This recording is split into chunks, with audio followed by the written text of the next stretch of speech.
2024 लोकसभा चुनावों के परिणामों के बाद में लंबी जिद्दोजहद और बैठकों के दौर के बाद में आखिर में इंडिया गठबंधन के नेताओं ने फैसला कर ही लिया तो वह विपक्ष में बैठेंगे। कांग्रेस पार्टी के राष्ट्रीय अध्यक्ष मल्लिकार्जुन खड़गे के निवास पर हुई बैठक के बाद में इंडिया गठबंधन के नेताओं ने राय मशवरा किया और उसके बाद में उन्होंने कहा कि उन पर बहुमत का आंकड़ा नहीं है, इसलिए वह विपक्ष में बैठकर की जनता के मुद्दों पर संघर्ष करेंगे।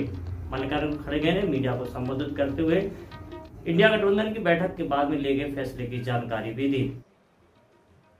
जो हमारे गठबंधन पार्टी के नेता लोग 2 घंटे तक बैठकर आज के पॉलिटिकल सिचुएशन पे और आज की जो परिस्थिति है उस पर बहुत से सजेशन आए, चर्चा हो गई और ये निष्कर्ष आखिरी में ये निकला कि हम सब मिलके एक ही वॉइस में ये कहना चाहिए जो मैं आपको पढ़ के बताऊंगा। The constituents of India bloc thank the people of India for the overwhelming support received by our alliance. The people's mandate has given befitting reply to the BJP and their politics of hate, corruption and deprivation. This is a mandate in defense of the Constitution of India and against price rise, unemployment and crony capitalism, and also to save democracy. The India bloc will continue to fight against the fascist rule of the BJP led by Modi. We will take appropriate steps at the appropriate time to realize the people's desire not to be ruled by the BJP's government, and this is our decision, and we together definitely whatever promises we have given to the people, that we will keep it up, and just I want to tell this. Thank you very much. उन्होंने कहा कि जनता ने उन पर विश्वास जताया है और इसी का परिणाम है कि 400 पार का नारा देने वाली भारतीय जनता पार्टी 300 का आंकड़ा भी नहीं छू पाई है। बहुमत नहीं है, वह बैसाखी के सहारे इस बार संसद में पहुंचेगी।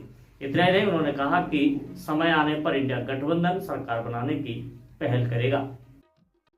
आपको बता दें कि सुबह से ही इंडिया गठबंधन के नेता ये कयास लगा रहे थे कि नीतीश कुमार और चंद्रबाबू नायडू के सहारे वह बहुमत का आंकड़ा जुटा करके सरकार बनाने की पहल करेंगे।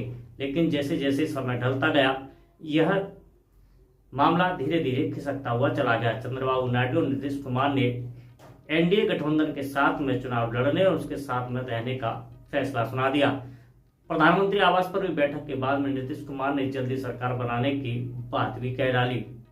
इस बीच फैसला भी कर लिया गया कि प्रधानमंत्री नरेंद्र मोदी के नेतृत्व में ही तीसरी बार एनडीए गठबंधन की सरकार बनेगी और नरेंद्र मोदी देश के प्रधानमंत्री बनेंगे। इसके बाद प्रधानमंत्री ने अपने आवास पर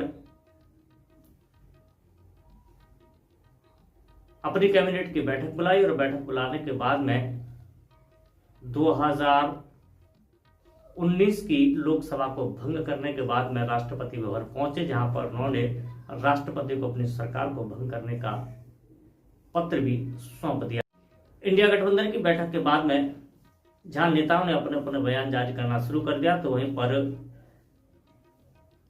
संविधान को खतरे में बताने, संविधान को बदल देने, एससी, ओबीसी और दलितों के आरक्षण को समाप्त करने जैसे मामलों को लेकर के नरेंद्र मोदी सरकार के खिलाफ मुखर होकर के प्रचार करने वाले आम आदमी पार्टी के राज्यसभा सांसद संजय सिंह ने कहा कि इंडिया गठबंधन की बैठक हुई है और बैठक में यह तय हुआ है कि अभी उनके पास बहुमत का आंकड़ा नहीं है, इसलिए वह समय का इंतजार करेंगे और समय आने पर सरकार बनाने की पहल करेंगे। सारे पार्टियों में? देखिए, इंडिया गठबंधन की बैठक में सब राज्यों के जो प्रतिनिधि आए थे, अलग अलग राज्यों के नेता आए थे, जिन्होंने चुनाव में हिस्सा लिया और अच्छा परिणाम भी उनके पक्ष में आया है। तो पहले तो सबने एक स्वर में इस देश की जनता को बधाई दी इस लोकतंत्र के महापर्व में हिस्सा लेने के लिए, और एक मत से ये प्रस्ताव पारित हुआ कि ये जो जनादेश है, ये जनादेश मोदी सरकार के खिलाफ है, मोदी सरकार के भ्रष्टाचार के खिलाफ है, मोदी सरकार के नफरत की राजनीति के खिलाफ है, और हमारी लड़ाई इन ताकतों के खिलाफ जारी रहेगी। साथ ही साथ सही समय पर सही निर्णय लिया जाएगा इस सरकार को रोकने के लिए, क्योंकि जनादेश इनके खिलाफ है। सर, आपको लगता है कि बीजेपी अपने गठबंधन के साथियों के साथ चलना मतलब ठीक से चल पाएगी? देखिए, उनका तो इतिहास रहा है, जो भी उनके गठबंधन में आया उसको उन्होंने खत्म किया है। उद्धव ठाकरे जी की पार्टी को तोड़ा, अकाली दल की हालत देखिए, अलग अलग राज्यों में उन्होंने पार्टियों को तोड़ा, तो उनका तो इतिहास यही रहा है। जेडीयू के भी विधायक उन्होंने जब गठबंधन में थे तब तोड़ लिए थे। तो जो उनके साथ जा रहा है उसको ये मालूम है कि बीजेपी का चरित्र क्या है। बीजेपी पार्टियों को तोड़ने में यकीन रखती है, इसलिए वहां जाने से पहले सब अपनी सावधानी बरतेंगे, मुझे ऐसा लगता है। सर, तो अब तो आप लोग ने डिसाइड कर लिया कि ऑपोजिशन पे बैठेंगे, तो आपके सबसे प्रमुख मुद्दे क्यों? नहीं, ये किसने कहा आपसे कि हमने डिसाइड राइट नाउ कि यू विल नॉट? हमने ये कहा कि भाई हम सही समय पे सही एक्शन लेंगे, सही समय पे सही निर्णय लेंगे, वो सही वक्त आने दीजिए।